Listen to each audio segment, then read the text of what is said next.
It's been over 12 months since I last slept in my bed. I was actually looking forward to it. Because of the severe ocean storm that was coming our way, I had ordered a complete shutdown of all oil rigs pumping oil. It was a big decision, but one that had to be made. Based on the latest reports from the meteorologists, I would not risk further drilling in this new area until the weather cleared. This was the sixth well I had drilled in this area in a row, and I didn't want to run into any major problems that would put us 6 months behind and lose millions. The impending bad weather moved slowly and seemed to rotate, increasing in size and strength, leaving behind tremendous destruction. The people in authority thought we were in for a direct hit, but said I should make the decision. This was typical of the big shots who sat in their offices in their blue suits. If it was done wrong, it was my fault. And if I did it right, all the credit went to them. Each of the 5 oil rigs in the area was 20 nautical miles apart in a horizontal row. Because of the rocks under the top of the seafloor, we drilled at a 45-degree angle to get to the oil and natural gas underneath. We spent the last 220 hours pulling up the rigs and closing all the pipelines near the bottom. This required precise synchronization from our team of deep-sea divers. Capping the wells at seabed level had to be done manually and took about an hour. The key was to keep as much salt water from entering the well as possible. Fortunately, everything went quite smoothly. The flow of oil to the production units was blocked at the seabed in case a passing hurricane damaged our onshore units. All oil collected was reloaded onto tankers for safe transportation to the mainland. All pipelines were tightened, sealed at both ends and shut off. This was done to ensure that none of the pipes would sink to the bottom in the event of a rupture. We learned from BP's mistakes that it was impossible to make mistakes. We needed these sections of pipe to stay afloat. A helicopter transported the remaining few of us back to the coast. According to company policy, we had to and wanted to leave behind as small an environmental footprint as possible. Under my leadership, I vowed that we would never face a situation like BP's. I was not scheduled to be released until 2 months later, so I knew my arrival home would be a complete surprise. I was looking forward to seeing my wife, children, and neighbors with whom we had become good friends. The nice thing about my position with the company was that I received a base salary year-round even if I stayed home, but the main money I made was working on the oil rigs. This has paid off big time over the last 3 years. I was on the rigs practically 85% of the time, which tripled my base pay before overtime, which for me was about 32 hours a week. It was customary for drillers to work 12 hours a shift. When we drilled, we only stopped when I was exhausted. People with my experience and knowledge of angle drilling were considered hard to find and were paid accordingly. So far, I had a perfect track record and had not lost a single drill site. Thanks to the booming economy in the United States, oil drilling was at its busiest. As a result, I was being paid top dollar because they couldn't find anyone to replace me. The market for people with my skills was so narrow. When I got my last promotion more than 5 years ago, I decided I wanted to retire early. So, with the help of HR, my paycheck was split 3 ways when I worked on the rigs. 4-0 always got the maximum from day 1. 25% was automatically transferred to my investment broker, and the rest went directly into my wife and I's bank account. What was coming into our joint account was amazing. For the past 5 years, I was comfortable with how well the stock market and the economy were doing. Years ago, my wife and I agreed that once our joint account reached a certain level, we would start making huge mortgage payments. We would divide the balance after the mortgage was paid off once a month and put it into separate savings accounts. As a result, in 20 years of marriage, I had already emptied my savings account 4 times when it reached the maximum federally insured amount and turned it over to my investment manager. The investment broker was instructed to divide my investments into 3 parts. 1/3 went into corporate stocks, the second third into technology stocks like Google, Amazon, and Facebook. The final third went into dividend-paying blue-chip stocks. Investor reports were sent to me directly to the company's email account. Since I was often at sea at tax time, my wife and I always filed separately, with her taking deductions for our children. If we were hit by a level 3 or higher hurricane, no one could return to the rigs until they were all 100% inspected. I was committed to these details because I didn't want to jeopardize the lives of the people working with me. A crew would be sent to the bottom of the bay to survey it before hooking up. Anyway, it looked like I would get at least 2 months vacation. Most people didn't realize that the more the ocean rocked at the surface, the harder the water flow hits the shoreline. The backward flow, depending on the strength, could cause a backward ripple on the surface of the seafloor that would continue until it disappeared into nothingness.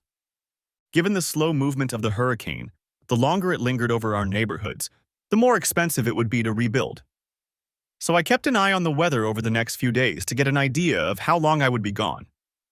I was part of the advisory group that oversaw the implementation of these new procedures after they cost our parent company BP billions of dollars, because they refused to follow our suggestions before the last disaster. A few $1 million lost today saved us from billions lost in litigation and government-contrived nonsense. These days, letting someone in government rake in your money is an open invitation to be screwed over without even a kiss. BP has seen firsthand the real costs when democratically elected governments treat accused polluters like their pimps. The corporation was charged with many dubious accounts whose direct link to the problems caused by BP could not be proven. Many in the industry felt that governments had taken advantage of the situation to solve problems that they themselves had created. Most in the oil industry have learned from this big mistake and are now budgeting for at least one long-term shutdown. They have adopted a policy of protecting their own ass at all costs. In many ways, BP was still recovering. Shana and I met our neighbors Jack and Jasmine Parsons shortly after we bought our current home. At the time, she was 3 months pregnant with our first child, who turned out to be a boy. Hunter Allen Phillips was born weighing 7 pounds. Sarah Louise was born less than 4 years later. The house was too big for us, but we grew up in it. Both of our children were almost out of their teens. Hunter had just turned 20, and Sarah was counting the days until she could get rid of her students. Jack and Jasmine, who had just gotten married when we met them, couldn't have children for reasons that were never revealed. Over the years, they became foster aunts and uncles to our children and our best friends. Jack was a little older than us, and Jasmine was 9 years younger. In my eyes, Jasmine was one of the most beautiful African-American women I had ever met. If any woman could convince me to give up my marriage vows, it was her. I could never see in Jack what she saw. Jack is just a good old boy with no class, no morals like an idiot, and a constant liar, but apparently he knew how to sell like no one I knew. I was sitting in the Tampa airport waiting for my next flight to St. Louis and reading Wednesday's local paper when a text message arrived. It read, "Dad, when you get a chance, give me a call." It was from my daughter Sarah. I wondered for a moment if she had changed much in the last 14 months while I was home. For hardworking oil workers like me, family always paid the highest price for not having her around, so I seriously considered finding something else to do for the rest of my life. I called her right away. "Hi, Daddy," she said. "Thanks for calling so quickly." "What's up, Buttercup?" I replied. I nicknamed her Buttercup because when she was little, she and I often spent afternoons picking so many flowers to fill a little cup for her mother.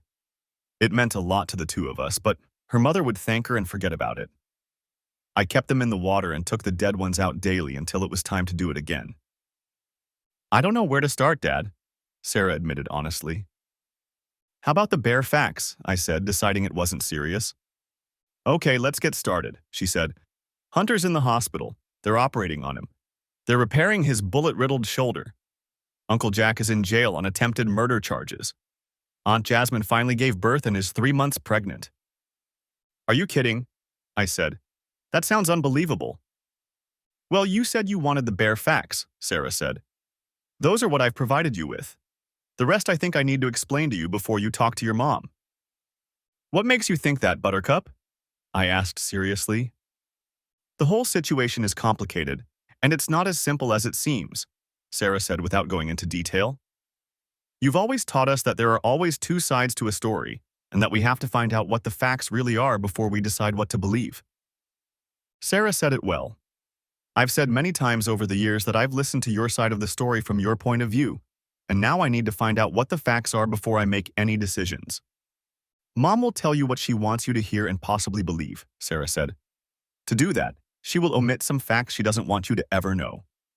The situation with my brother, aunt, and uncle is also connected to her."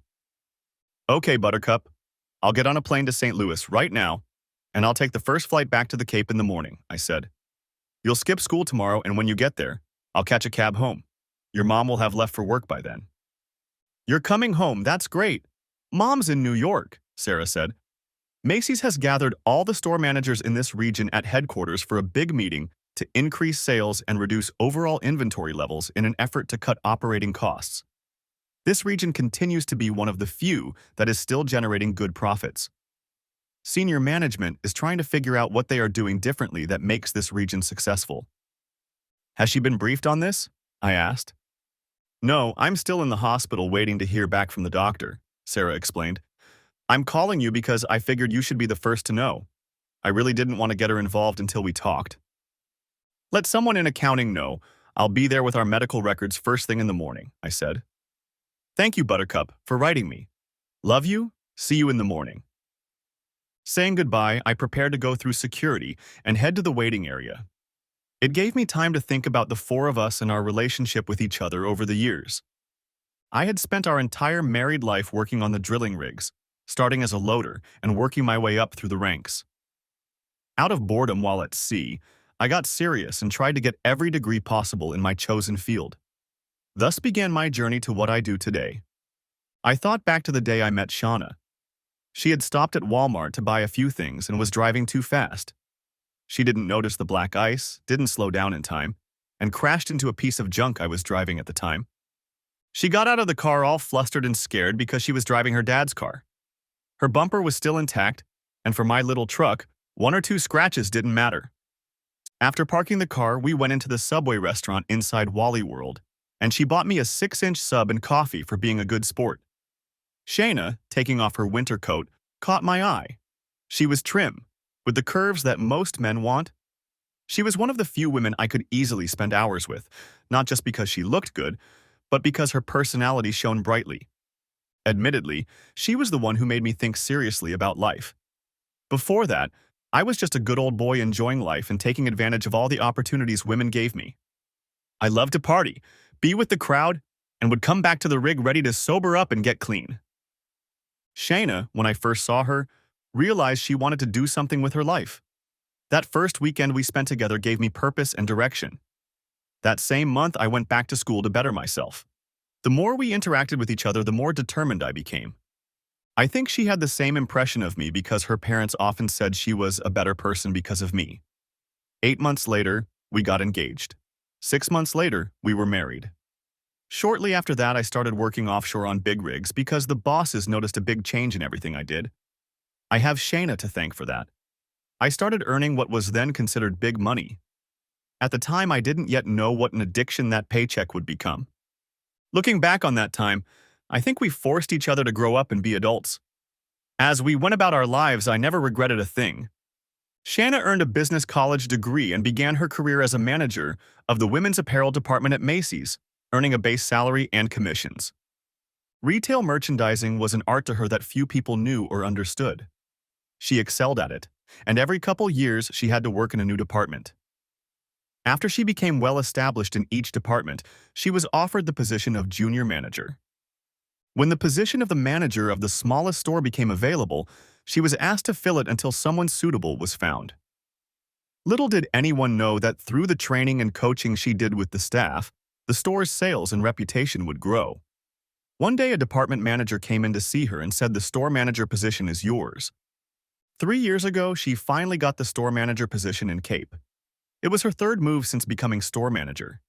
It was also the largest. It was great because now she worked 10 miles from home. As she put her stamp on the store, its sales began to grow, and it became one of the fastest-growing stores in terms of sales in the division. Jack Parsons was an independent wholesaler who made his living by driving his routes and selling the tools his suppliers supplied him. His customers were regular people who made a living repairing cars. I didn't know how much he made, but I knew from the way he spent his money that he didn't have to suffer.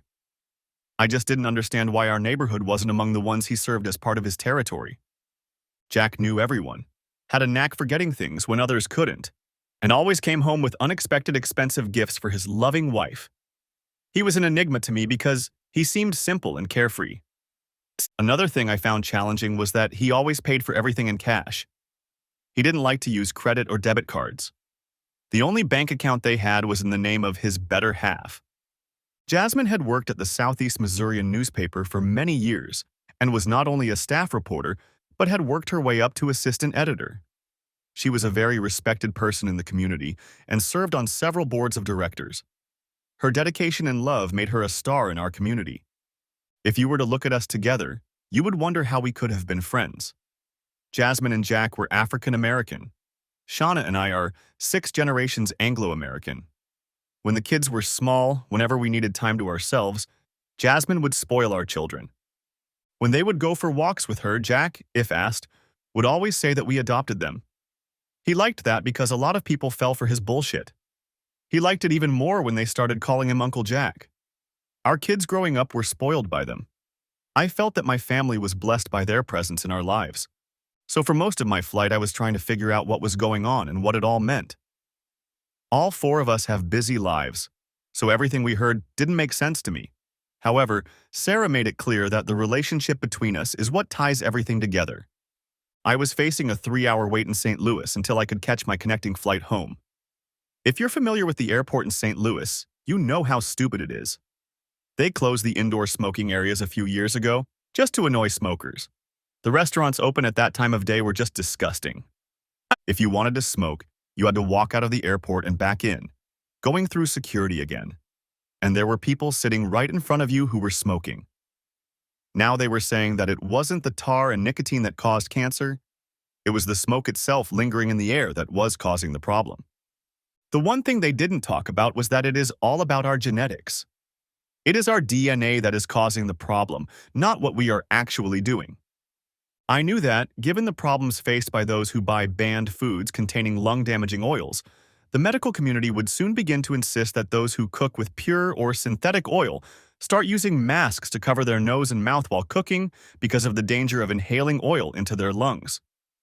It seemed that only a few idiots were enough for the media to start taking this to the extreme. I stood outside the airport, finally giving in to one of the pleasures of my life. Yes, I was smoking a full-flavored Marlboro cigarette. One of the perks of working on offshore deep-sea rigs was that the boxes they delivered to a small retail store were tax-free. The average price for a box of my favorite cigarettes was less than $20. On this last trip home, I took 6 boxes with me. One of the rules I made was no alcoholic beverages on the rigs. The men were against it, but their wives sent thank you notes because of the money saved. It also made it much easier to accomplish the tasks I set out to do. For the wives of the men, I walked on water. For those who were shorter than I was what came out of a horse's ass. One of the joys of American life is that we had to pay large hidden taxes so that our political representatives could spend millions on blunders and nonsense without any blame or accountability. If they overspent, they could always find a new tax that would be hidden from public view for 2 months. The tax laws in our country were so thick that it would be easier to understand a woman than to make sense of them. I always failed miserably at both. Most didn't know that in 1822, the federal government passed a 1% import tax to help support the First Nation people they had marginalized and written off. When I thought back to that old tax law that was never repealed, I wondered if they got anything out of it. "Hey, Harold, long time no see," the man from the past said to me as I stood smoking. "I see you haven't quit since high school." "Damn right, Gus," I replied with a huge grin. "For an old fart like me, you look great." "Where are you headed?" he asked. "Back to the Cape where I live with my wife and 2 kids," I replied. "I was sent home because of bad weather on the rigs." "You're still doing that shit," he said with a smirk. "When are you going to stop being a redneck and get a real job, like the rest of us?" "Working on retirement," I said. "Maybe sooner than you think. I'm going to find something that will allow me to stay home at night." When I tell Shayna about this, she'll be surprised. "You married Shayna Richards?" Gus asked in surprise. "Yes, I met her while working on the rigs in Texas when I was home on vacation," I said. "She was in business college at the time." "I'm surprised," he said. "My little sister and her hung out together when they were in middle school. At that point in her life, the only guys they were interested in were African American. My sister ended up marrying one of them. He divorced her after her second child was born and then disappeared. It was a hard life for her for several years. She's a lawyer now, and things are going great for her." We talked for a few more minutes and then followed each other through security. This short conversation centered on who else was around during our glory days and what they were doing now. I learned that he is married and has 3 children. I was finally on the last leg of my journey. I was looking forward to getting home so I could talk to my daughter. Our last conversation stayed in my head the whole way home. The cab dropped me off at the door of the house. I carried my own suitcases. My daughter hugged me tightly. I could still feel that she was overworked and crying. After the usual greetings and my questions about how she was doing, we moved on to small details. "Daddy," Sarah began, "over the past 2 years, I've noticed a change in Mom's routine. At first, I thought it was because of the huge promotion at the Cape store at the mall. With her new responsibilities," I reminded her. "Things were supposed to change at first, but after the first few months, a definite pattern began to emerge. Things should have settled down by then. What exactly caught your attention?" "At first, I didn't think anything of it," Sarah explained. "Until one Friday night, my date's parents invited us to dinner at the Outback. I was sitting in the corner by the women's restroom facing the back wall when I saw my mom coming out. Out of curiosity, I got up and followed her. The man she was having a private romantic dinner with turned out to be Uncle Jack. It was interesting because Jasmine always worked late on Friday nights, putting together a big Sunday morning edition to print late Saturday night, as it was the biggest and thickest newspaper of the week. Shayna always worked Fridays until 11 p.m. and Saturdays because it was the busiest time for the store. My boyfriend, who was 17 at the time, and I started going little by little on Fridays to see what we could find," Sarah continued. "We discovered that Uncle Jack always left his huge truck locked behind the Macy's receiving area. Mom would arrive at his place in her car around 6 o'clock in the evening. When he got in Mom's car, he would get behind the wheel and she would sit next to him. Dad, she sat the same way I would sit with my boyfriend. There was no space between them." I didn't like the story Sarah was telling, but I believed she was honest in her observations. "I told Hunter what we'd found out," my daughter explained.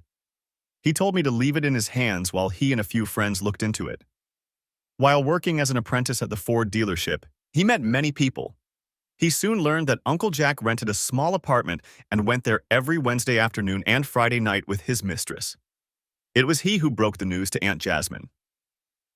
I took my daughter's hand in mine and said, "I believe you. Go on." "Aunt Josie turned to Hunter for support and comfort while she was trying to figure out what to do," Sarah explained. "I don't know who seduced who, but Hunter and Aunt Jasmine became lovers. From what Hunter told me last night, it's been going on for over a year. She's carrying Hunter's baby. Uncle Jack is infertile. According to our information, he contracted chickenpox as a child." I stood up, walked over to the liquor cabinet, and pulled out a bottle of sour mashed potato. From what my daughter had told me, I knew I needed a stiff drink. I pulled out a glass and poured 3 ounces into it, then went back and sat down across from her. "How long were your mom and Uncle Jack lovers?" I asked. "As far as I know, at least 18 months, my daughter replied. "They met regularly on Fridays and Wednesdays." "So they were already attracted to each other the last time I was home," I said quietly. "So what happened yesterday that caused Hunter to get shot?" I asked. "Mom wasn't around Uncle Jack and he came home," Sarah explained. "He caught his wife and my brother in the marital bed doing the horizontal dance. In his anger, he accidentally shot Hunter while the 3 of them were arguing." "What the hell?" I said. "I have to meet with Hunter because I need to hear his side of the story, but only in a few days. Later today, you and I need to give the hospital our health insurance information, and I need to find a good divorce lawyer. When is your mom due home?" "Saturday morning," Sarah replied. "What are you going to do?" "I'm going to call a cab to take me to the car rental company," I said. "Then I'm going to find a hotel to stay at because I can't stay here. When I get back with the rental car, we'll do a few things. I want to hear you call Mom tonight through your cell phone speaker so I can record it for my lawyer." Tears flowed freely from my daughter's eyes. She understood that her mother's behavior left me no choice. I realized that she expected this from me. Through sobs and tears, she said, "I've been waiting for this day for months. I've prayed for it to go away, but it's only gotten worse. Daddy, I want to live with you if I can." "Buttercup, if that's what you really want, I'll find a way to make it happen," I said. "I'm home for at least 2 months, and I'll have time to find a place to live and a new job. For now, it's best that your mom believes I'm not home." You're serious, aren't you? She said. Yes, but it might mean you have to change schools, I stated. I don't think I remember being hugged so tightly in my life. Sarah didn't want to move away from me, so when the cab pulled up, she came with me. Before we left, we called the school so they wouldn't contact us. Jasmine saw me get into the cab and realized I was home. She texted me, I need to explain things to you. I replied, I know I need to, I'll get back to you when I've done a few things. My daughter is emotional, upset, and scared right now. She needs me right now. It surprised me at first that Jasmine was home, but when I realized what was going on, it all made sense. After what happened yesterday, she needed to deal with her emotions.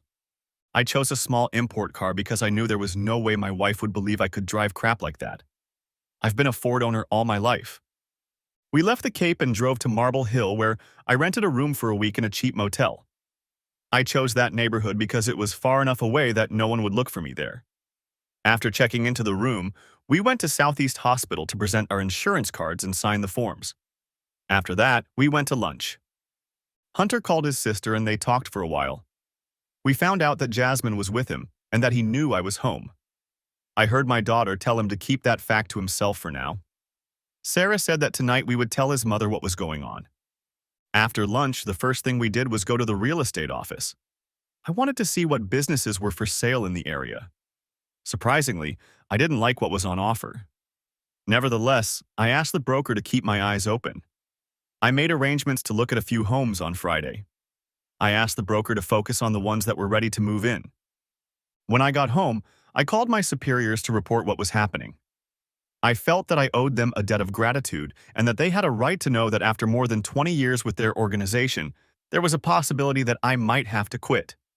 My daughter, still a minor, wanted to live with me. The last thing I did was schedule an appointment with an attorney for Monday. Using my cell phone, I discovered that we had $50,000 left for the house, and my personal savings account now held $250,000. With the house paid off, we were on the right track. With the way we had set things up, the divorce would be simple. One of us would pay off half of the house to the other, and we would split the funds in the house account. Buttercup, I'll be back in a few minutes, I said. I'm going to talk to Jasmine. It's time to hear her point of view on all this. Jasmine let me in as soon as I knocked. I could tell by the look on her face that she was very tense. I'm so sorry, Harold, Jasmine said. You shouldn't have come home in such a mess. Would you like a drink while we talk this over? Sure, it's been a long, hard day, I said. I'm still trying to come to terms with it all. As she poured us a stiff drink, I said, just start from the beginning, from when it started affecting you. I was busy working in my office when I was told Hunter needed to see me alone, Jasmine said. Knowing it was close to your anniversary, I figured he was planning a party. He told me privately that Sarah and Jack were having an affair. I didn't believe it. I accused him of lying and asked him to prove it. He took me to my husband's love nest. What we saw that day through the open window of his second-floor apartment left no doubt. I was devastated. With those words, she pulled out her cell phone and showed me some pictures. I saw the date they were taken. This confirmed the chronology that Jasmine and my daughter had given me. Now I could see the digital proof. Jasmine, could you please send me these pictures? I asked. I'll need them for my divorce petition. It may not be a big deal, but I found out early this morning that my wife only dated African-American boys in high school. Jasmine's eyes widened at such a revelation, and she said, maybe those innocent touches over the years weren't as innocent as we thought. Could she have pursued him for so many years? We'll never know, I said. So how did your meeting with Hunter come about? He's just like you, Harold, she said. He was there for me, just holding my hand, gave me his moral strength and support. One night when I was in tears, he held me while we sat on the couch. Admittedly, we had had some wine, but we weren't drunk at all. I lifted my head up and kissed him. He kissed me back. The intimacy we shared that night gradually developed, Jasmine admitted. About 6 months ago, we crossed the line. He brought me back to life again. I didn't do it out of revenge. I can agree with that. My job, distance, and time away created the same problem with my wife. We both knew it, but couldn't be honest enough with each other to admit it. Even though we were married, we were strangers living in the same house. Every time I came home, we had to rebuild our relationship to bring it back into balance. Then I had to go back for at least another 6 months. It was one of the main reasons I was seriously considering leaving my career. Jasmine watched me, waiting for a response, and I said, "Thank you for your honesty. I'll let Hunter settle this between the two of you. Hunter declared his independence a long time ago. I will support you both no matter what you decide to do. Just so you know, your timeline of events and images have been confirmed by another person." "Thank you, Harold. That says a lot." "Hunter said you would approach our relationship this way," she said with eyes full of tears. "Yesterday, Jack was outraged that he was served with divorce papers. He's already gotten a court order to stay away." It was at this point that the shooting made sense. Jack always lost his temper when things didn't go according to his plan and always reacted without thinking. He came home to put Jasmine in her place and found her in bed with Hunter. He went into a rage because Hunter stood up for Jasmine like I would have done. I knew Jack had a gun because he took it for protection since his job required him to go to disadvantaged neighborhoods. "Jasmine, for reasons I can't explain, for the next few days you have to believe I'm out of town," I said. "That's why I rented a car. Sarah has already made it clear she wants to live with me." I left, having gotten what I came for. I heard her truth and got proof that Jack and my wife's affair started before my son got involved. When I got home, I sat down at the table and told my daughter everything I had been told. "Dad, this makes a lot of sense. Everyone knows Hunter is very mature for his age," Sarah remarked. "That's due to the pictures you have and the fact that Hunter has completely opened up to me." "From the moment he got his first car," I said. "He's always been with an older woman if he's dated. I think that's my fault too. When I wasn't around a lot, he became the de facto man of the house." "I wasn't much older than him when he was born," I said. "I realized that no matter how I felt, my son was going to do what he was going to do. Whether I like it or not, it's their life, and we have to let them live it." "Dad, don't you think it's time for me to call Mom and let her know what's going on?" my daughter asked. "First, go to the Play Store and see if you can find an app that lets you record your conversations," I said. Sarah started looking. It wasn't easy because after downloading the app, you had to test it. Most of the ones she tried were misleading with their hype. Finally, we found one that performed the function we wanted. I made sure I downloaded the same one. It took 3 rings before Shayna answered. Sarah had already turned on the speakerphone function. "Mom, I need a note for missing school today," Sarah said. "Why did you miss school? Are you sick?" Shayna asked. "No, I was at the hospital most of last night with Hunter," explained Sarah. "When I got home, I was too exhausted to go to school." "What happened to Hunter?" Shayna asked, expressing genuine concern. "He took a bullet in the shoulder, fired from a gun at close range," stated Sarah. "What, are you serious? How is he? Will he keep his shoulder?" Shayna asked with concern in her voice. "How did that happen? Don't leave anything out." "It happened because you weren't where you usually are on Wednesday afternoons, Mom," Sarah said firmly. "What the hell does that mean? We both know I'm supposed to be at work." "Are you implying that Hunter got shot at the store?" said Shayna, knowing it was a lie. "No, Mom, it means you weren't at 644 Morgan Avenue, apartment 4, with Uncle Jack," said Sarah. This was interesting because Shauna's silence was deafening. Gathering her thoughts, she asked, "How long have you two known each other?"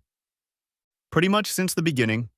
I found out about Uncle Jack and you by accident when you had dinner with him Friday night," Shanna said. "It was weeks before I found out where Uncle Jack parked his tool truck to wait for you to pick him up. When I told my brother, he said he would see to it, and he did," Sarah continued. "He was the one who discovered Uncle Jack in your love nest. He brought Jasmine there, and they were able to catch pictures of him eating you. They're very picturesque." A sob escaped Shauna's lips, then she said, "I'm flying home Saturday morning. You and I are going to have to sit down and work this situation out before your father gets home." "Mom, that's not all. Last Wednesday, Uncle Jack, while waiting for you, served you in your love nest. I suppose because you left for New York so soon, you didn't give him any notice," Sarah said. "He came home in a rage to put his wife Jasmine in her place and make it clear that there would be no divorce. Jack made it clear that he was going to continue to sleep with his whore and stay married. He didn't know that because of Uncle Jack and your behavior, the two of you pushed Jasmine and Hunter together." I gave a thumbs up to show that I agreed with what she said. Sarah smiled widely because she realized that her words really explained everything. "Uncle Jack, in violation of a court order, came to his former home and found Jasmine and Hunter together," she explained. In anger, he grabbed a gun and destroyed them. My question is, what should I tell my father when I call him? How and where are Hunter and Uncle Jack now? Shanna asked. Uncle Jack is in jail charged with attempted murder, Sarah replied. Hunter should make a full recovery, but he will have to do some serious rehab. So, Mom, what am I going to tell Dad? Or do you want him to get all the details from the online newspaper tomorrow morning? Give me a few minutes to gather my thoughts and I'll call him myself, she said. It's best if I handle the situation with him from my end. Okay, Mom, Sarah said. Congratulations, you're going to be a grandmother. Jasmine is 3 months pregnant, and according to Hunter, this is his baby. We also know that Jasmine will be nursing you once you get home. Shayna lost her temper. I didn't care because I felt that after what she had done, payback for her behavior was warranted. Sarah waited for a response, and when she didn't hear one, she ended the conversation. Finished talking, I stood up and poured 2 sour cocktails. To one of them, I added ice and Coke. I didn't add anything to mine. Putting it in front of her, I said, I'm going to have an adult drink with my daughter because she handled herself better than most adults would. I'm very proud of you, Buttercup. We both waited for the phone call. We had already had our first adult beverage together, and I was preparing a second one for each of us when my cell phone rang. I sent it to the answering machine. After sitting down at the table with our drinks, I put it on speakerphone and dialed the service number. It was funny because Shanna had said only one thing. Call me when you have a minute. Uncle Jack accidentally destroyed Hunter and we need to talk about it. Dad, before you answer that, let's see what the online newspaper says about it, Sarah said. She got up and pulled out her laptop. When we logged into it, we found that the whole story had made the front page. The reporter had it all. The headline read, Husband shot wife's lover. It explained everything in detail. The relationship between the 4 of them became the property of the world. It was amazing how the whole convoluted story was explained. What shocked us the most was when we learned that Jack Parsons, who wrote the news story on the newspaper's website, was not his real name. He has been using a stolen name for years. His real name is Raymond John Smith, who had a criminal record for petty theft. When he was fingerprinted, his real name was revealed. The real shocker was that a warrant was issued for his arrest for possession of a controlled substance with intent to distribute. Something about that name stuck out to me. I thought about it for a few minutes, and only then did it come to my mind. The first thing I did was dial the phone number for the police department and told the officer on duty about his big tool truck and the neighborhood it covered. I suggested he get a search warrant and check it out. When he asked why, I said that no one I knew had ever seen him sell anything from that truck. I went on Facebook and typed Gus Charles's name into the search. After going through a bunch of profiles, I finally found his face. After reading his profile, I called customer service and got his phone number. I called it, and a woman answered. It was his wife. Madam, I'm an old high school buddy of your husband's, I said. I ran into him at the St. Louis airport this morning and had a long chat. The reason for my call is that I need the name of his younger sister Ashley's ex-husband, who has disappeared. His name is Raymond John Smith, Gus's wife said. He owes 16 years' worth of child support. You might want to let her know that he's sitting in Cape Girardeau Prison, Missouri. He used an assumed name, and his name was Jack Parsons. Are you serious? She asked. Yes, seriously, and do me a favor, I said. Let Ashley know that he also had an affair with my wife, whose maiden name is Shanna Richards. My God, Ashley is still talking about the wild things they did back then, she said. That's going to hit her hard. Can I give your number to Ashley? Please give it, I said. My soon-to-be ex-wife is coming home on Saturday. Sarah was shocked. To be honest, so was I. I texted Jasmine and asked if she was home so she could come over right away. Dad, Mom knew who he was the first time we met, Sarah said. What other lies are we going to find out about? I don't know, but it's starting to look like they're reliving their glory days, I said. I wonder what else they're doing. We took a few minutes to digest all the information we had just learned. In a way, it was crazy because the more my daughter and I learned, the more questions came up. When we heard a knock, Sarah went to open the door. I got up and made Jasmine some sour mashed potatoes and a Coke. I handed her the Coke as she walked into the kitchen. The first thing we did was show her the updated article on the internet. It was a revelation to her. Sarah had remembered to send me a message about the conversation between my wife and her, and I reproduced it so Jasmine would know what it was about. Sim, there's a good chance that your and Jack's marriage won't be legal at all, I said. You'd better see a divorce lawyer. I was at the hospital most of the day, Jasmine said. I was just getting home when I got your message. There's no way he can bail out. It's much worse than that, I said.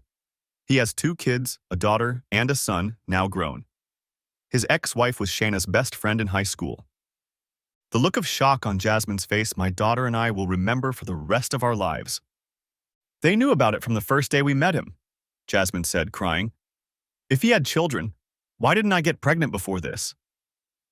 He probably had a vasectomy before he met you, I said.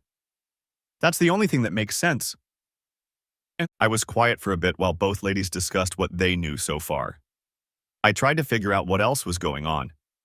My intuition was telling me that there was more to this story than we knew. Ladies, I think we should all go through all the stuff in our homes, I said. There's something missing from this puzzle, and I wonder if Shayna was helping Jack with whatever else he was doing. I wonder if he might have been hiding something. If so, whether Shayna was involved? That doesn't sound very convincing, Jasmine said. I know he drove his truck daily and left for the night. Okay, Jasmine, that sounds fair, I said. Shayna kept his secrets. Why? You must have seen his order records and gotten a lot of invoices for the stock he was buying. Jack always said he was run by a corporation, and they had to pay for stock and equipment, Jasmine said. Then he must have gotten monthly statements via email or direct mail, I said. Have you seen any of them? Have you ever seen him wire money to them? No, but I know Jack's Outlook account. We can go look, she said. We went to her house, opened the home computer, and, logging in, opened the Windows mail. Sure enough, there was nothing there. Can I have some? I asked. In the search box in the bottom corner, I typed hot. The Outlook symbol appeared. I clicked on it, and what wasn't originally visible in Windows Mail showed up in the browser.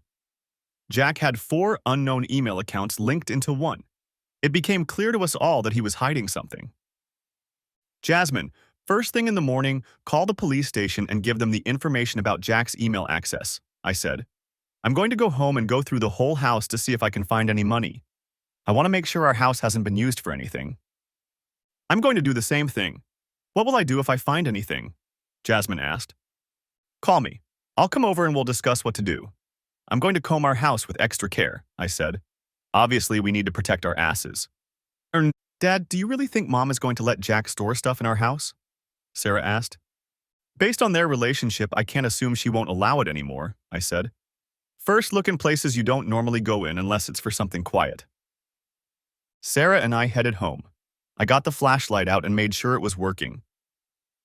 I'm going into the garage to get to the attic, I explained. No one is supposed to be in there since we pumped extra insulation in there. I had to push back the lease, set up a ladder, climb up and undo the latch. Using a high-density flashlight, I looked around the room and found nothing.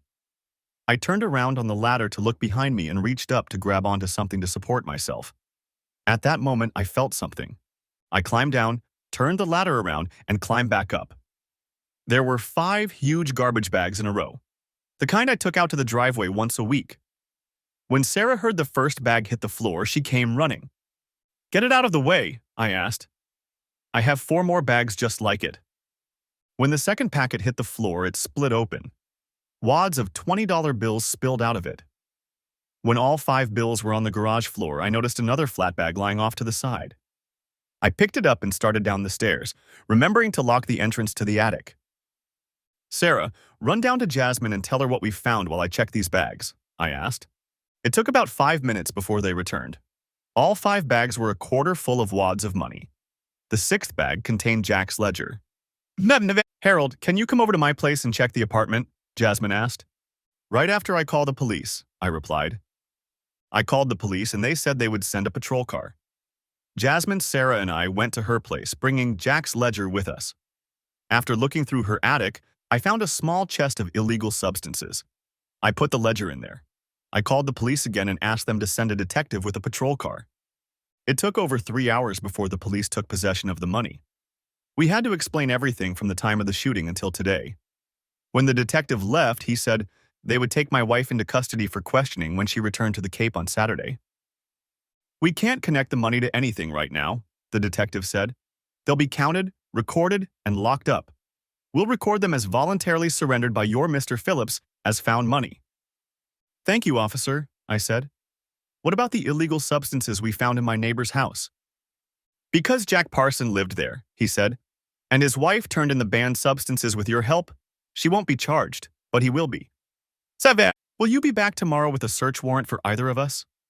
Jasmine asked. Detective, you better make a note of my husband's email account and his password. Go to Outlook directly through your browser. I don't think that's necessary, said the detective. If you find a small amount of illegal substances, flush them down the toilet and dispose of them. I believe most of what Jack has is in his truck, which is now towed to the impound lot until we get a court order authorizing the search. Thanks for the information on his email. I will request a court warrant to search him. We watched the police drive away, and I said, I don't know about you, but I need a good stiff drink. Jasmine went into the house and started guarding it and then joined us. Are you going to let your mom know what's going on? Sarah asked. I think if we do, she'll realize the money is there, I said. It's best to leave what we know in the hands of the detective. Tomorrow, while you're at school, I'll finish going through both houses to make sure there's nothing else there. Thank you, Harold. I would appreciate it, Jasmine said.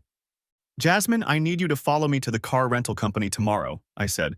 Things have changed. There's no way I'm leaving my daughter alone. Can I sleep here tonight? Jasmine asked. Sure, you can sleep in the room that used to be Hunter's room, I said. Nah. In the middle of the night, the three of us were awakened by the sounds of police sirens. The police had set up an unmarked car to keep an eye on our houses. They had caught a man trying to break into Jasmine's house. Around 5 in the morning our time, I called my wife. I was sitting on the terrace, drinking my first coffee and lighting a cigarette. She answered immediately. Harold, we're in a bloody mess at home. Jack accidentally destroyed Hunter, Shanna said. Fortunately, he's going to make a full recovery. The police are holding Jack pending the outcome of the investigation. Have you talked to Jasmine to see what she knows? I asked. No, Sarah and I spend most of our time at the hospital, she replied. I'll talk to her today in her office and give you her version of events. Any word on when you'll be coming home? We'd all like to see you. Right now, we're monitoring the weather and packing, I said.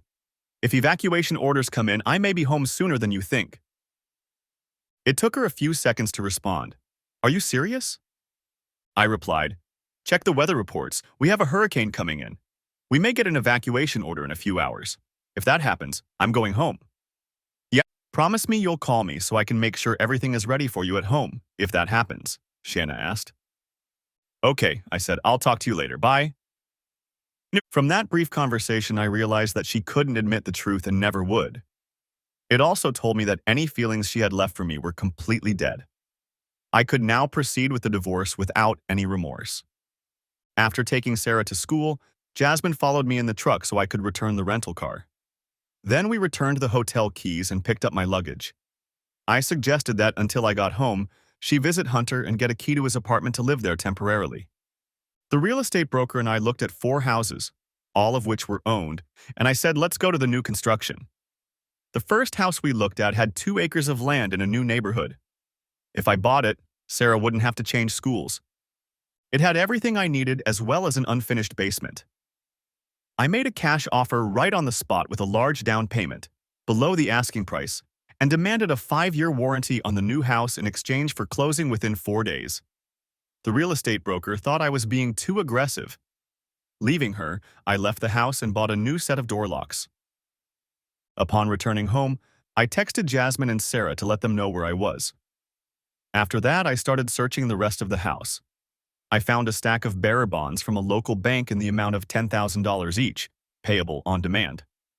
I turned on the news and learned that the local police had told the TV station that they had searched both of our homes and had found numerous items seized that could be linked to the person responsible for the shooting. It was also noted that new charges were being prepared. I assumed they made this statement to take the pressure off of us. After changing all the locks and resetting all the security codes, I continued my search. I found some very nice expensive jewelry that I didn't even realize my wife had. After finally clearing the house, I returned to the attic to take another look around with a heavy-duty, semi-industrial flashlight. That's when I discovered the additional bags of money. They were lined up in a row in the farthest corner, hidden by darkness. They, too, were filled with cash. Using the card I had been given, I called the detective again and let him know what I had found. Until they arrived, I pulled a few wads of cash out of each bag and left them in the attic for myself. I was beginning to believe that Jack had been selling them for years, making a nice profit for it. The detective carried 20 bags out of the house, shaking his head as he did so. I think he, like me, had a hard time believing what I'd discovered. Then I realized that if I had left the ledger with the money, it would have been all over. "Officer, we've been their neighbors for 20 years. Could he have been selling illegal stuff all those years?" I asked. "Considering he's been living under an assumed name for longer than that, I'd say it's more than possible," he explained. "There are plenty of examples of women who lived with serial killers for years and knew nothing. Why should it be any different? I'd really like to ask your wife about her relationship with him and how long it lasted." "Then you should know that late last night I found out that Jack, as we call him, was the husband of my wife's high school best friend before he married Jasmine," I explained. "His ex-wife Ashley may be flying in this Saturday to see for herself what she's been told." He looked at me with a smile, and as soon as Jasmine pulled into her driveway, he said, "This is getting interesting. Does his current wife know?" "Yes, and I'm going to go and completely search her house," I said. "After yesterday's attempted break-in, we decided it was for the best." "I'll be ready for another call," the detective said with a smile. "I'll be questioning Jack for the second time today. There was a raised floor in the truck that was filled with cocaine. He's gone for good." Jasmine walked over to him and said, "Officer, it's good to see you again. You should get a call from my attorney about my husband's identity. He wants to use it to get my marriage annulled right away." Jasmine watched the detective walk away. Following his advice, we surveyed her house. If we found anything, we flushed it. Better to be overinsured than sorry. Jasmine began packing up her belongings, which she moved to my son's apartment for safety. Just like in my apartment, we found bearer bonds that she had packed to take with her. When we were done, she was pleased that we had found so little. I told her that I had made an offer on a newly built house. I said I was going to use bearer bonds to partially pay for it if my offer was accepted. She asked who I had used as my agent, and I told her. "Do you think Shayna worked with him?" Jasmine asked. "Or did he trick her like he did us?" "That's unknown because we had keys to each other's houses for years," I said. "He could come in when we weren't home and hide things any time. What surprised me was that he wasn't smart enough to make many of his savings legal." My daughter and I went to Hunter's house together. He told me the whole story. I learned that it all started around the time I was supposed to go home for the last time, but missed that time because I was at another teaching. Hunter was slowly getting better. He didn't know if he and Jasmine would get married, so they decided to live together to see what would happen with the age difference. "You can't argue with that logic, son," I said. "It seems mature and well thought out." "Thanks, Dad," Hunter said. "I appreciate everything you do for Jasmine. Now that I see it from your side, I don't know how you deal with it." "Son, I may not like what your mother did," I said, "but I wasn't there for her because of my chosen field of endeavor. Loneliness led your mother elsewhere. If I ever have a relationship with the opposite sex again, my lifestyle will have to change."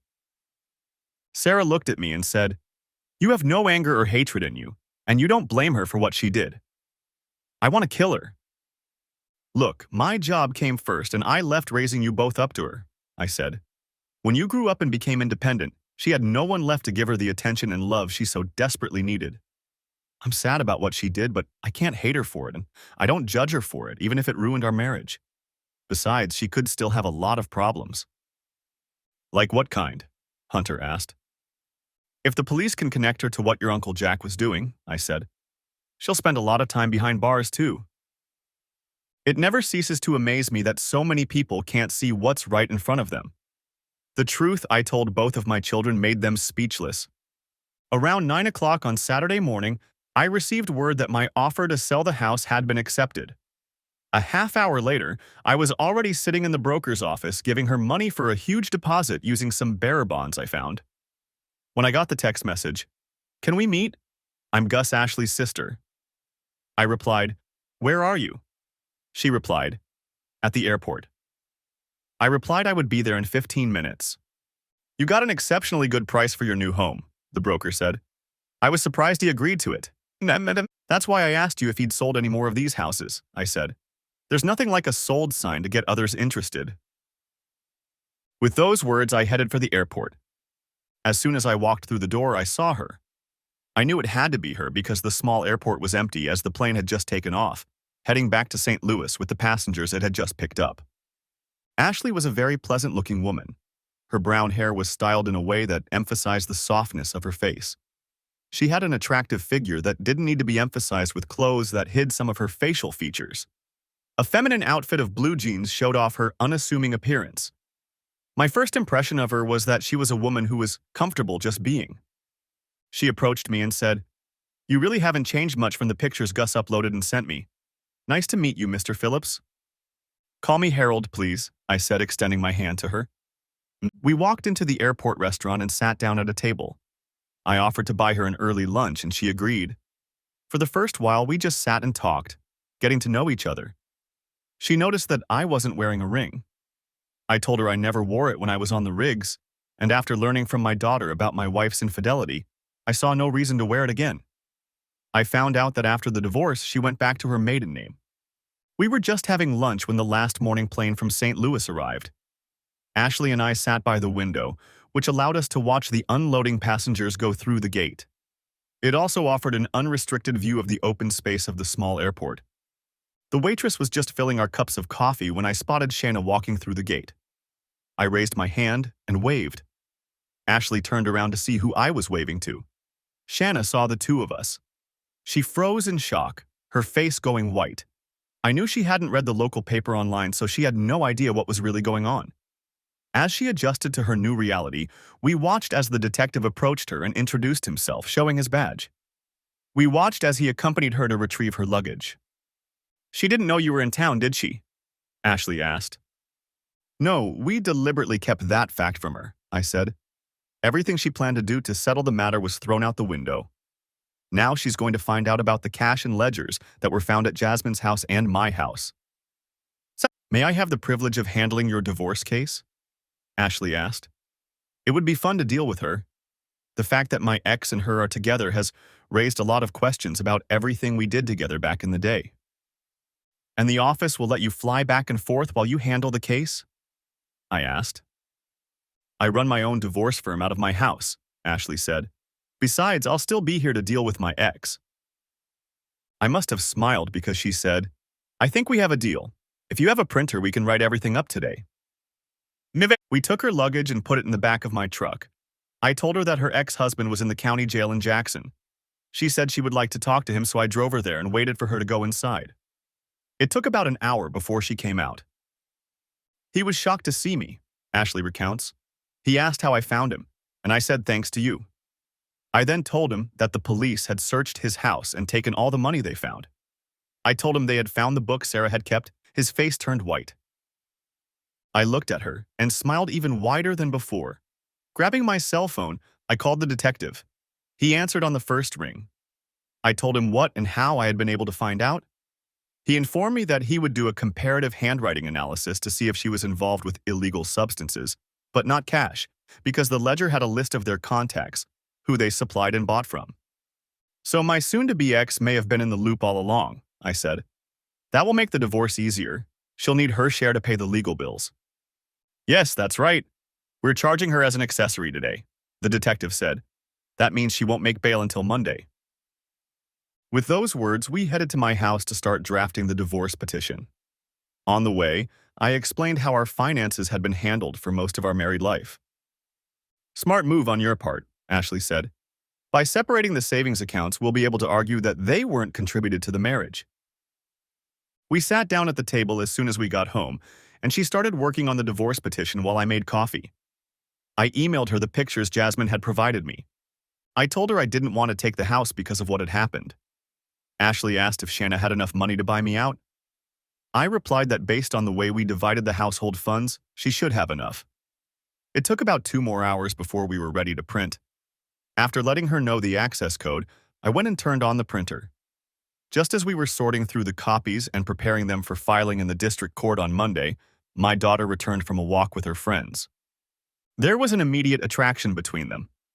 After introductions, I explained to my daughter who she was. Sarah, meet Ashley Lynn Charles, I said. Her family still lives in the village of Dutchtown.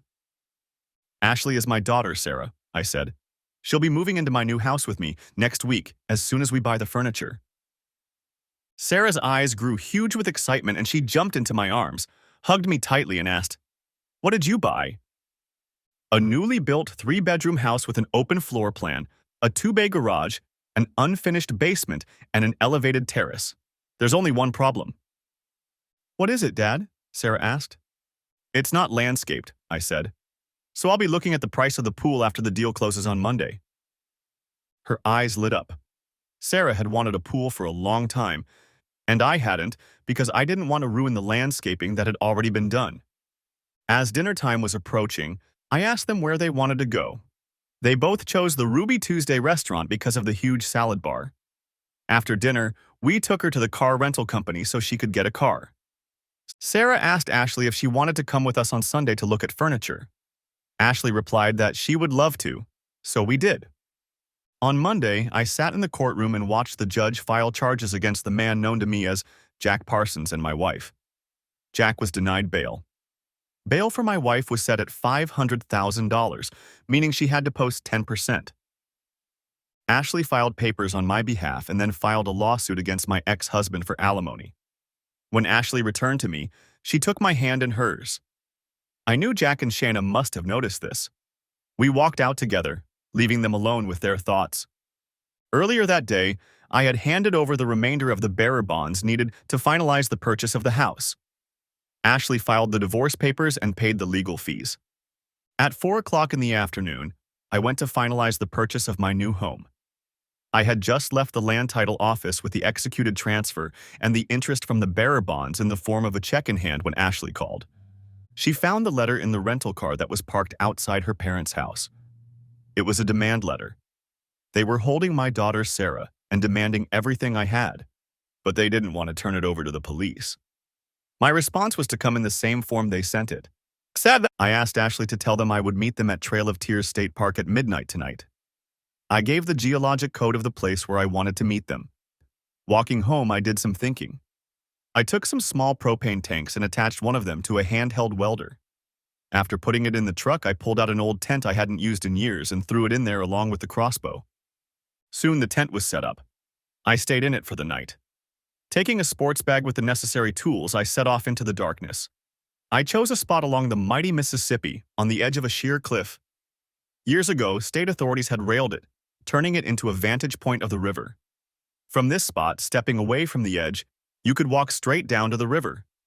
I tied a gym bag filled with paper to the railing and hung it over the edge. I had to lean on the railing to reach the bag. It took me 3 hours to cut the bolts, so there was nothing left to hold the railing in place. I was lucky because it started to rain. I hid watching the trail and saw one person walking that way. Using my night vision goggles, I discerned a detailed image of the man's face. He and his brothers lived near Dutchtown and were friends of Jack Parsons. I had to ask myself if he was part of the group. I waited a half hour after the appointed time to make sure he wasn't being followed. The campground was illuminated by the bright light of the full moon. The rain had ended, leaving the ground damp. Then I walked out into the clearing following him. "There you go, Earl," I said, turning on a powerful flashlight aimed at the rope. "What you need is attached to the railing. It will be yours as soon as your brothers take my daughter to my lawyer. As soon as my lawyer calls me, I'll put the crossbow down and walk away," I said. "If I don't agree," Earl said, "I'll put an arrow through your throat and come after the rest of your brothers tonight," I said. Earl couldn't afford to call my bluff. He pulled out his cell phone and called. It was funny to stand there and watch him sweat. He could clearly see that my crossbow had 3 arrows in it. "Jack has decided you've gone quiet," Earl said. "He's planning an escape, and he needs bearer bonds to get him and your wife out of town." "Looks like you and your brothers are in the ledger," I said. "How do you know about the book?" Earl asked. "I gave it to the cops," I said. "I guess it's only a matter of time before you all go down. If my daughter comes back safe and sound, you might want to think about using what's in the bag to disappear." Earl began to panic. Like all fools, ignorance kept him on his toes. He asked if he could make another call. I nodded my head in agreement. I listened as he said, "Drop the girl off and run. The cops have what we wanted, the ledger. If the girl gets touched, we're all screwed. It's just a question of when. Another 10 minutes passed before my phone rang. It was Ashley calling to confirm that Sarah had shown up and wasn't hurt. I turned off the lights and disappeared into the darkness. Earl leaned on the railing to pick up his bag. There was nothing holding it up and the weight of his body pushed the bag down. That done, I went back to the tent and went to bed. It took them 2 weeks to find Earl's body. Jack Parsons did not take the news well. I arrived at Ashley's parents' house early Tuesday morning. My daughter ran out to greet me. I was invited to a sumptuous breakfast and learned a few things. The sheriff of our county is retiring. Gus and Ashley's father, I learned, was a big shot in the local Democratic Party. At breakfast, I told him I should run for the position. He asked if I was willing to take the state courses to qualify for the position. I answered in the affirmative. Said, "No, then I guess you have already officially run for the office," he said. The pride in my daughter's eyes spoke volumes when she said, "One thing I have learned about my father is that if he strives for something, he will definitely achieve it." I handed my daughter my cell phone and told her to listen to the conversation I recorded with her mother last Friday morning. It was interesting to watch the four of them as they listened to it. My daughter said, "Mom was never going to be honest with you, was she?" I replied, "No, I was beginning to wonder if she had dragged Jack back into the drug business, using the money I earned to do it." This revelation of mine surprised them all. To be honest, it surprised me too. Just so we're all on the same page, I think what's happened since Ashley found the note needs to be kept to ourselves, I said, because it didn't turn out the way Jack and Shayna wanted it to. With those words, they watched as I called the detective and informed him that Jack Parsons was going to make an escape attempt in the next couple days. If it was successful, I told him, the lovers would elope. The detective said seriously that I should have become a policeman myself because with my ability to recognize everything, I would be a good policeman. We were on our way back to the Cape when my cell phone rang. It was my ex, Shauna. "I'll be out on bail in 2 hours," she said. I was wondering if I could get into the house. Ashley and Sarah looked at me, wondering what my answer would be. "You can use the house until late afternoon," I said. "My lawyer will drive your car to the Love Nest and hand you the keys to it and the new keys to the house. Sarah and I have had to move most of what we need out of the house. We will pick up the rest when you are at work this week." I hung up the phone and said, "Ashley, if you don't mind, they're bringing in most of the new furniture today, and they've been paid to put it up. Would you mind keeping an eye on where everything needs to be set up?" "With pleasure," she replied.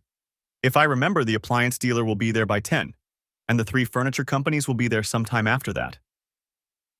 Sarah and I dropped Ashley off first. They were both seeing the new house for the first time. They liked the open floor plan and the size. Sarah chose which bedroom would be hers. She liked that her bedroom had a bathroom and a walk-in closet. "Daddy, do we need to get the pots and everything we need from the house?" she asked. I thought for a second and replied, "No, let's start over as soon as we pack up all of our personal belongings and bring them here. I'll take care of that and Ashley, and you can go shopping for what the house needs." "Fortunately, most of the windows have built-in blinds," Ashley remarked. "That will give you privacy until you buy curtains." Sarah and I were already leaving. Ashley and I were already saying goodbye when my son called out, "Daddy." Jasmine and him had just come out of the house across the street. They walked over and I introduced them to each other. It was interesting to watch Jasmine and Ashley stare at each other intently. Their skin color aside, it was obvious that they were very similar in build. Now I understood why I was so interested in Ashley. Before I went back to the house and packed my things, I went to the bank branch and opened a new checking account, transferring funds from my savings into it. I got both new debit cards, one for Sarah and one for me. I also paid off my credit card balance and transferred the salary I was receiving from the company to it. The boxes I bought for the cabinets made the packing and moving process easier. It only took a couple hours to load them. At the bottom of one of the boxes, I put the bearer bonds I had been storing. I took a few minutes to go to the attic and gather the 50 packs of $50 bills I had stored. Sarah needed to get her laptop, and I reminded her to change all her passwords just in case. After I unloaded the boxes from the closet, the ladies hit the road. I spent time taking apart the boxes that contained our furniture and assembling them into a burning pile in the dirt in the front yard. I called ATT to get the internet hooked up. The ladies returned with a truck loaded with stuff just as the delivery drivers were leaving. The master bedroom was ready, as was Sarah's bedroom. The living room and family room were tidied up. A wooden table and chairs stood in the open space of the kitchen, which even had a counter to sit at and eat at if they wanted to. Each room had everything we needed to set up our new home. All we needed was internet and a working TV. We could always watch Pluto TV from our laptop if needed, as long as there was free Wi-Fi in the area. After unloading the truck, which was full of everything but the kitchen sink, Ashley and I headed to my old house, picked up Shanna's car, and drove to her place. I watched Ashley go into the house and waited about an hour before she came out. When Ashley got in the car, I asked her, "Did you get the answers you were looking for?" "Not really," Ash replied. "They didn't have a relationship when my husband and I were together. They started afterward. I found out she was planning on divorcing you as soon as Sarah graduated from high school." "They were lovers for about 6 years," Ashley continued. "Raymond was for sale the entire time you were acquainted with him. Shanna claims she had no idea what was in your house, but I don't believe her. I recorded the entire conversation thanks to Sarah synchronizing her phone with mine." "Sarah, do you think we should send the file to the detective?" I asked, getting behind the wheel. "Yeah, I think we should," Ashley replied with a giggle. "Did I understand you correctly that you want to see where our relationship could go?" "I thought we'd already started working on that," I said. "Even your parents saw that we were attractive." Ashley scooted closer to me and said, "Sarah suggested KFC or fish and chips for dinner." We grabbed KFC before heading to the new place. Sarah had been very busy while we were gone. She had already washed one set of linens and put another in the washer to make our beds. Most of the groceries were put away and the dishwasher was running to quickly rinse and dry our dishes for sanitizing. I was pleasantly surprised that they brought 2 bottles of sour mashed potatoes and some cola. So we each had a drink when we first sat down at the table. After dinner, I went up to the bedroom and laid out my things. After unpacking all the boxes, I turned to my suitcase that I had brought with me. I pulled a shaving brush and a shaving cup out of the suitcase and remembered how my grandfather had given me that old cup. To buy a decent brush, you had to order it online. My grandfather gave it to him, and I would have passed it on to mine had I been alive. The ladies came to make the double bed and put towels in the bedroom, as well as mats and a small trash can. They even bought an alarm clock radio for my nightstand. The little light bulbs matched the bedding perfectly. I laughed because they put 2 narrow rugs on each side of the bed. Sarah, knowing my taste, even bought me shower soap and body shampoo. I unpacked the boxes and took them to the burn pile. I saw that the ladies had a few more empty boxes and put those away too. The kitchen was all set up. I had to pore through all the cabinets to see the furnishings. The new coffee pot and toaster were on the table. The new microwave stood in its place. I was pleased with how everything was coming together. The ladies ran downstairs to get things for Sarah's room, bringing with them a few packages I hadn't seen before. It was another hour or so before everything was ready. It was a nice evening. I went out with a lighter and lit the burning pile. It was interesting to watch the flames rise into the night sky. I was thinking so deeply that I almost missed the call on my cell phone. It was my soon-to-be ex. "He's missing," she said, "from both places. Where is he?" "Better call a detective and ask him," I said, laughing. "You knew," she said. "So how did you get Sarah back?" "Better ask Earl or his brothers about that if you can find them," I said. The silence on the other end said it all. I ended the call and put the phone back in my pocket. The phone rang. It was my son, Hunter. "Dad, we bought the house across the street. Mom called and wants to talk. Just so you know, I told her where to go and how to do it.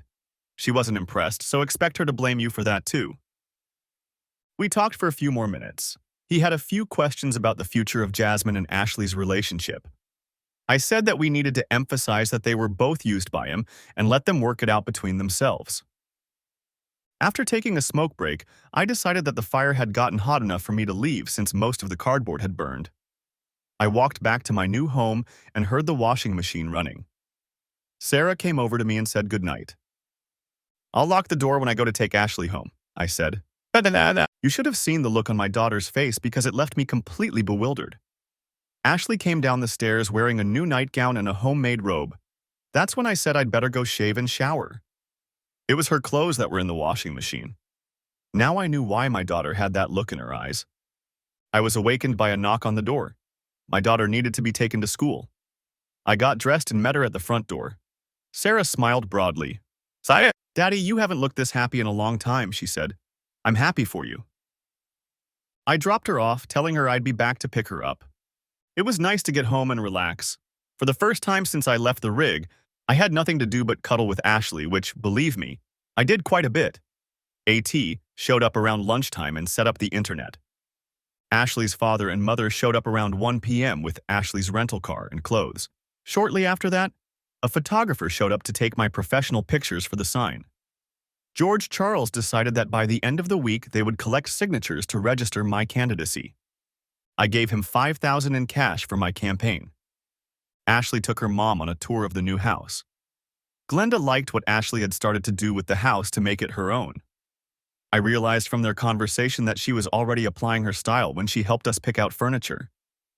"George," I asked, "did I even have a chance at all?" "To be honest, when she came home Saturday night," he said, "I was in complete shock when she told me I'd met the man I was going to spend the rest of my life with." "When Monday came, everything fell apart," he continued. After looking up the coordinates on Google Maps, she said that Papa Harold had taken advantage of whoever was holding Sarah. Around 1 a.m., she showed up safe and sound. Sarah explained she didn't know what had happened, but those holding her were very scared and quickly backed off after the second phone call. He continued. She realized from the way they were communicating that they were related. "It was Ed Racine and his brothers," I said. "Back in high school, they were known as homies. When he found himself in front of a loaded crossbow with 3 arrows less than 10 feet away, his demeanor changed.